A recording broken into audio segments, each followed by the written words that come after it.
Et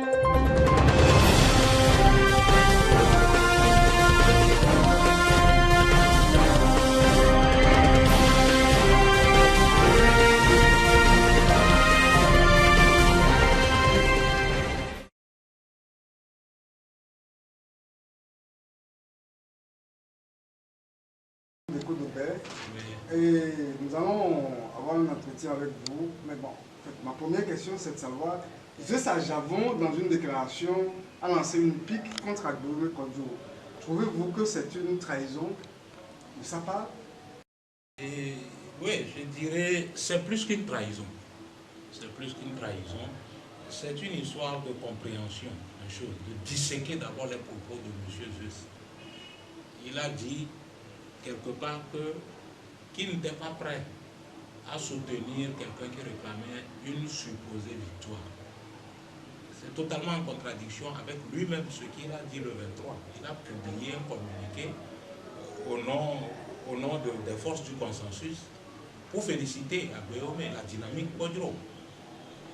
Vous voyez déjà que ce n'est même pas une trahison, une volte-face, c'est carrément une volte-face. Et ce communiqué a été retiré bien qu'il circule toujours.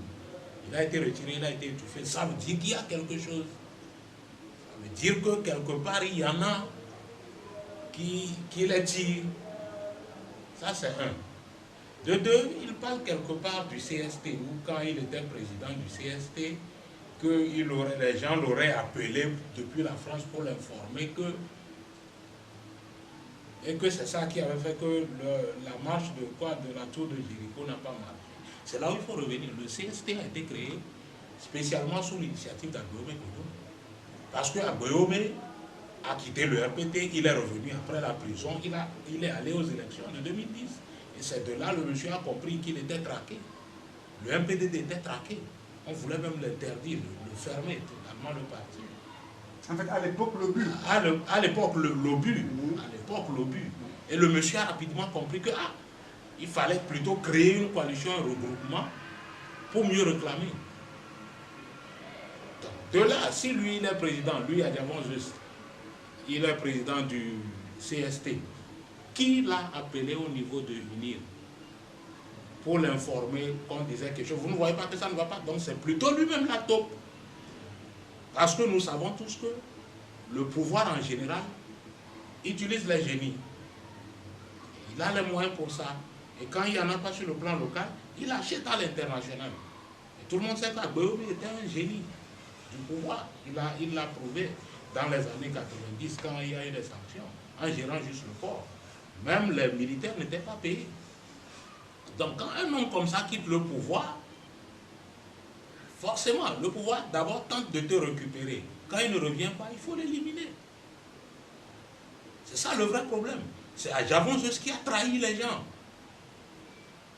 Là, à ce niveau maintenant, par rapport à cette déclaration, ça veut dire que, au fait, c'est lui-même. C'est lui-même, si tu analyses bien, c'est lui-même qui était le problème. Et là où vous allez comprendre le fond, que c'est eux qui sont le problème. Lui et la ligue des personnes qui continuent comme lui. Vous allez remonter à 2005. Parce que le vrai problème avec Faure Gnassingbé commence à partir de 2005. En 2005, Eyadema décède, laissant une constitution tripatouillée. L'armée maintenant fait quoi? L'armée se lève, elle fait un coup d'État. Celui qui a tripatouillé la constitution, elle le laisse derrière et impose Faure. En réalité, c'était une mèche tendue à l'opposition pour réclamer la constitution de 92. C'est ça, c'est ici, ça joue. En ce moment, Adjavon Zeus, il était où? Le vrai problème, c'était ça. C'est de là que UNIR, à partir de 2007, quand ils ont créé UNIR, ils sont devenus très arrogants. Parce que ce qu'il fallait réclamer, on ne l'a pas réclamé. Mais entre nous, les gens ont modifié une constitution. Ils ont tripatouillé la constitution. Il n'y a plus de verrou. Le monsieur décède, celui qui a tripatouillé la constitution, les personnes le renvoient. Entre nous, qu'est-ce qu'on négocie en ce moment? C'est le retour à la constitution de 92. Ce n'est pas les élections. Ces messieurs sont conscients, donc Adjavon Zeus, qu'ils font partie, s'il y a la CPI qui va convoquer des gens, ils font partie. La CPI, c'est des juges, c'est des magistrats. Ouais, en fait, c'est des dossiers qui se préparent pendant longtemps. Ça prend du temps. Exactement. Et apparemment, on dirait qu'inconsciemment, ces messieurs ne veulent pas fort quitter le pouvoir. Parce que s'il y a alternance, il y a des dossiers, il faut les chercher. Qu'ils arrêtent de tromper les gens. Il y a eu l'armée a tué. Non, on a tué des gens. L'armée a tué des gens, mais des gens ont envoyé des gens dans la rue en refusant de faire ce qu'il faut. Et c'est justement ce combat que Tipi Achadam est venu continuer. Si vous comprenez dans un des discours de novembre ou décembre de Tipi Achadam, il a parlé de ça sommairement. Toute l'armée n'est pas contre les populations. La preuve, ce n'est pas un officier qui est mort aujourd'hui. Et c'est aujourd'hui, parce qu'il y a les réseaux sociaux, que nous savons que ça s'est passé. Il y a plein d'autres qui sont morts, personne ne savait ce qui se passait. En fait, est-ce que vous pouvez nous rappeler un peu ce que Adjavon a dit dans ce qu'il a dit en félicitant Alboury Kondo quand il a été élu? Est-ce que vous pouvez nous dire? Oui, non, le document, c'est que seulement ils l'ont fait, il l'a signé au nom des forces du consensus, où ils reconnaissent l'avance de la dynamique Podro. Donc si aujourd'hui il dit que c'est une victoire supposée, c'est étonnant. Lui, il a été vice-président de la CENI. Et dans une de ses interviews, j'ai suivi une fois, qui doit encore se retrouver sur des choses, il avait dit que Faure en 2015 ou en 2010 avait eu un score lamentable. Un monsieur qui a eu un score lamentable en 2010, et c'est en 2020, où il y a eu un soulèvement depuis 2017, où on a dû mater, tuer des gens pour les calmer, mettre des gens en prison, pour taire tout, de surcroît, modifier, faire des réformes de la Constitution, en tout cas à peu près. Est-ce que vous pensez que c'est en ce moment maintenant qu'on va voter fort à 110 pour ça? Mais moi, ce que je me demande, la question que je me pose fondamentalement, Adjavon, il joue quel rôle? Il joue à quoi? Il joue à quoi? C'est ça justement, c'est un cercueil. C'est des messieurs qui ont pris le temps de tromper les populations, ils ont berné les populations depuis longtemps. Et aujourd'hui, il n'est pas le seul. Il y a d'autres de la société civile qui ne se décident pas. En principe, la réaction avait à avoir, c'était de rallier tout le monde à la dynamique. Parce que toute l'opposition devait aller avec une dynamique. Parce qu'après les réformes, nous ne sommes pas allés, l'opposition n'est pas allée aux législatives. Le pouvoir est seul à l'Assemblée. Aujourd'hui, qu'est-ce qu'il faut faire? Il faut s'entendre pour envoyer un seul candidat. C'est depuis là que la société civile a faussé. Les gens sont faux. Ils ont voulu toujours jouer comme ce que Adjavon fait aujourd'hui. Aujourd'hui, c'est la dynamique, c'est le combat. Et je le dis et je le répète, les vrais opposants dont a peur le pouvoir, c'est ceux qui ont fait le pouvoir. C'est des gens comme Boko. C'est des gens comme Tipi, même Adjavon et autres là, et compagnie, ont dit dans leurs états-majors que Tipi était un produit du pouvoir, mais c'est faux. C'est parce qu'ils ont fait le pouvoir, ils ont compris qu'ils utilisent leur intelligence et que ça ne sert pas au peuple, qu'ils reviennent. Et quand ils reviennent, ils ont besoin d'une place de choix. Mais ces gens, ils ont quel projet? On a besoin vraiment d'une alternance et d'un vrai projet de gouvernance de ce pays. On n'est pas là pour faire des bêtises comme ce qu'ils racontent là. Toi-même, tu signes un communiqué. D'abord pour approuver, et après tu commences à raconter du n'importe quoi. Ils parlent du CST, à l'époque du CST, quel était leur programme? Il y a eu que Agbéomé qui a demandé qui a proposé un gouvernement de mission chargé de faire des réformes avant d'aller aux législatives. L'ont-ils fait? Plutôt ils sont allés aux élections législatives, et pire encore, avec les problèmes qu'ils avaient, c'est eux qui ont encore envoyé des gens pour voler les urnes, pour que Agbéomé ne soit même pas député. Donc, en réalité, tout ce qui s'est passé pour que Agbéomé ne devienne, je ne prends pas sa défense, mais c'est une vérité que je dis. Il faut que les gens comprennent cette vérité. C'est comme tu es avec ton meilleur ami qui sait que tu as une plaie au pied, qui piétine pour que tu aies mal. Tu as mal, tu le pousses et tout le monde voit que tu l'as poussé, personne ne comprend qui t'a piétiné. C'est justement ce que Monseigneur Podro et beaucoup de vieux qui ont constitué la dynamique, qui ont fait le choix du candidat, eux, ils avaient vu ça. Puisque c'est scandaleux, tout le monde va dire, mais Agbéomé, il est allé, il a soutenu fort en 2015. En réalité, c'était ça le problème. Mais les vieux, les sages ont compris que même si ça fait mal, tu ne le pousses pas, parce que quand tu le pousses, ça ne guérit pas la plaie. Mais s'il a compris, il revient, on travaille, on avance. Ou bien c'est pas ça. Maintenant, lui, Adjavon, excusez-moi, il va me dire que Faure a gagné les élections. Ah, ça, c'est la question fondamentale, ça. C'est la question fondamentale. Et puis, il y a un point très important. Dans le journal Liberté, nous avons vu tous des bulletins prévotés qu'on a sortis d'un domicile. Déjà, ça disqualifie totalement fort, parce que depuis, on réclame qu'il quitte le pouvoir parce qu'il est illégitime. On réclame des réformes. Si à travers le muselage des médias, l'emprisonnement des gens, tu peux organiser des élections en disant qu'il n'y a rien, il faut que ça soit sans tâche. N'est-ce pas? Et pire encore, les États-Unis, le département, le secrétariat d'État américain, qui dit qu'au pire des cas, c'est un langage diplomatique, qu'au pire des cas, il faut un recomptage, bureau de vote, pas bureau de vote. Quand c'est les États-Unis qui disent ça, c'est sérieux. Mais entre nous, comment Ford peut gagner des élections? Il ne peut pas les gagner. C'est pour ça qu'il faut un dialogue. À la rigueur, il faut un deuxième tour. C'est qu'ils l'ont fait, on s'en fout. Celui qui fait, on tue. Celui qui fait, on tue. Et justement parce qu'il y a des gens corrompus qui n'ont jamais rien compris depuis 90. Il y avait que, tu as vu à Morin, le principe actif. Le pouvoir l'a éliminé physiquement et le reste, il savait, il s'amusait avec eux. Et la preuve, en 2005, ils l'ont fait ou ils ne l'ont pas fait. À Javon aussi, il était où? En 2005, ils l'ont fait. Fabre l'a démontré, il a brillamment démontré son incompétence. Ils sont là juste pour parler, pour crier, pour insulter des gens, ils ne font rien. Et aujourd'hui, apparemment, c'est comme si on leur remettait de l'argent pour faire des bêtises, pour détruire les gens. Et c'est ce que tout le monde voit. C'est ce que tout le monde voit avec cette sortie. Tu sens que c'est comme ils ont été achetés. Lui, c'était l'arrivée de Tipeee, personne ne comprendrait ce qu'ils sont. Vous allez me dire que le prélat Monseigneur Kodjo est tellement stupide, avec son équipe là pour choisir Agbéomé. Surtout quand on sait ce qui s'est passé quand Agbéomé était au niveau du pouvoir. Au niveau du pouvoir, justement. Ça veut dire qu'il y a des dossiers, qu'eux, ils maîtrisent des vérités. Et seulement il y a eu le pouvoir, c'est normal, il a juste utilisé ça, monsieur. La preuve, ces derniers moments, qu'est-ce qu'il raconte? C'est pro-ANC et autres là, et à Javon juste. C'est pas eux qui mettent encore un conflit entre Kabier et puis choses là. Vous avez vu un conflit ethnique dans ce pays? Il n'y en a pas. Le pouvoir se sert de tout le monde. Le pouvoir, c'est tout le monde là-bas. Même des Nyassimbe sont en prison. Sur Twitter, le 23 ou 24, on a lu une Nyassimbe qui a félicité Agbéomé.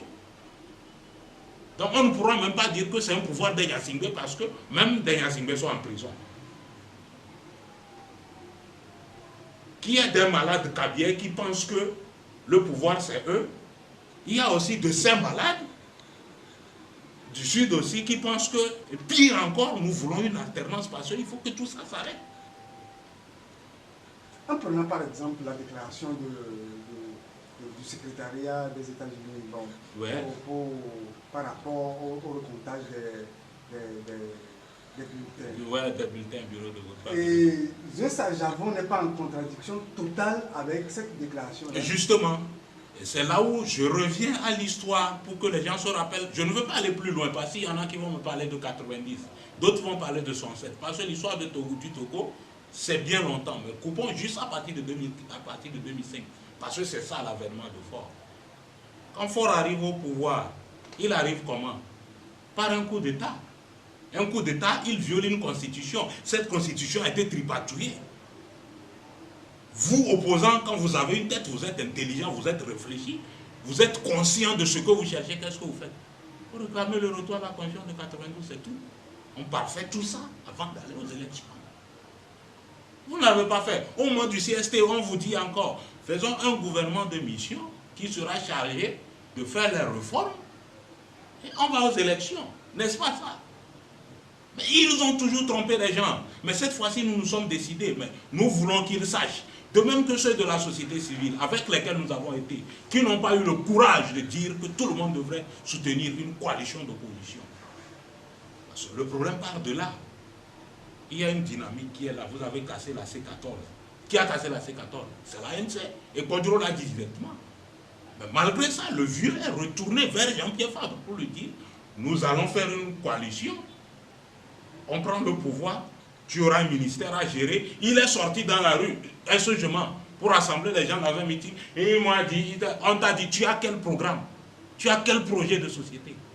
C'est toi qui ne t'entendais pas avec Tipeee et le PNP. Mais tu as quoi? S'il faut une alternance au Togo, il faut forcément que ce soit Jean-Pierre Fabre. Mais disons-nous la vérité. Et il y a des gens, des dirigeants de la société civile, avec qui nous étions, qui n'ont même pas le courage de dire la vérité, qui vont berner les gens. Ils ont fait, on a tué des gens en 2005. Dans tous les cas, il faut qu'ils sachent qu'ils seront comptables de tout ce qui va se passer encore dans ce pays. Le jour où il y aura encore des massacres de civils, ils seront comptables. Il faut une alternance. Et il faut qu'elle soit pacifique. Il faut que ça change. Il faut un vrai projet de développement de ce pays, n'est-ce pas? Est-ce que Agbemé peut porter cette alternance? Il va la porter parce qu'il n'est pas seul. Il est porté par une dynamique. Ce n'est pas au nom du MPDD, il est président. C'est au nom de la dynamique Podjro. On a des talents ici, on a des talents dans la diaspora. Même dans UNIR, il y a des talents. Il y a des talents, il y a des génies dans UNIR. Des talents qui sont vierges vont travailler, n'est-ce pas? Agbemé ne vient pas pour tout chasser. À la présidence, il y aura des gens là-bas. Il y a des gens dans UNIR qui ont du talent, qui ont du know-how, qui vont travailler. Donc, tout le monde devra porter ce qu'il a pour que ça. Donc, ce qui se passe, c'est, je ne sais pas, c'est une conscience citoyenne. C'est un éveil citoyen. Chacun doit comprendre que c'est le travail de nous tous. Alors, ça veut dire que, bon, les nominations que M. Agbemé est en train de faire, vous les soutenez? Non, moi, je trouve ça normal. Parce que c'est la meilleure. Si aujourd'hui, les gens, d'abord, même, c'est une méthode sage. Avant que tout se prépare et que les gens se lèvent à l'intérieur, il faut que dans la diplomatie, le travail soit efficace. Il le faut. Il faut des gens qui aillent vers les puissances et puis les ambassades, les différentes ambassades partenaires du Togo, pour faire pression à partir de ces instances, pour que ces instances aussi agissent dans le pays. Parce que nous sommes interdépendants. Ce n'est pas parce que nous ne sommes pas seuls. C'est ça. Nous vivons, nous sommes interdépendants avec d'autres pays. Il faut que ces pays, il faut mettre à la lumière de ces pays ce qui se passe. Parce que la fois passée, le 1er août, les gens ont marché dans la diaspora. Vous êtes sûr qu'ici, les gens pouvaient marcher? D'abord, le 1er août, on a posté des militaires un peu partout. Et certains qui ont pu manifester dans des villes reculées sont actuellement dans les brousses où on a mis d'autres en prison. Alors que c'est normal de sortir dans la rue pour dénoncer un président quand on sent qu'il est illégitime. Si on dit la Cour constitutionnelle a validé ou bien la CENI a fait, ça c'est légal, mais il n'est pas légitime. Chacun a le droit de dire que le chef de l'État, il n'est pas légitime, je ne veux pas de lui. En partant de ce principe, Ouais. est-ce que Agbemé Kodjo dans le maquis, Ouais. des nominations à l'extérieur, Ouais. ça peut apporter quelque chose? Ça va apporter parce qu'à l'intérieur, les gens travaillent. À l'intérieur, les gens travaillent. Et le travail des gens, c'est quoi? C'est parce que ça ne va pas. Et tu cries ton ras-le-bol. Il y a un éveil. Tout le monde doit être éveillé. Mais aujourd'hui, avec la gestion de ce virus, nous en avions parlé, je crois même sur votre chaîne ici. Il y a eu combien de morts aujourd'hui? Ça va jusqu'à combien on aurait pu gérer autrement ce truc-là? Il y a des compétences, des gens sont là. On ne leur permet pas. Après on dit c'est un programme novice, on a distribué quoi à qui, je ne sais pas. Est-ce que c'est cette manière? C'est du n'importe quoi. Et tout ça là va créer la désolation forcément. Les gens sont éveillés. Et moi étant artiste, moi j'ai dit aux gens, mais gars, levez-vous. Nous vieillissons. On a du talent dans nos domaines, nous savons le faire. Juste on est bloqué parce qu'il y a une petite minorité quelque part qui voudrait que... Non. Parce que nous devons faire quelque chose pour nos enfants. Toute l'Afrique a construit, il n'y a jamais eu de plan. Pour le moment, c'est une mine d'exploitation pour l'Occident. Mais jusque-là, personne ne va l'interdire. Tout se fait ici pour loger tout le monde. Nous avons du clinker, le ciment, tout. Le fer, tout, nous l'avons ici. Nous pouvons loger tout le monde. Nous avons des sols fertiles. Nous pouvons faire manger tout le monde. Nous pouvons donner à manger à tout le monde. Ceux qui viennent chercher, qui cherchent ce qu'ils cherchent.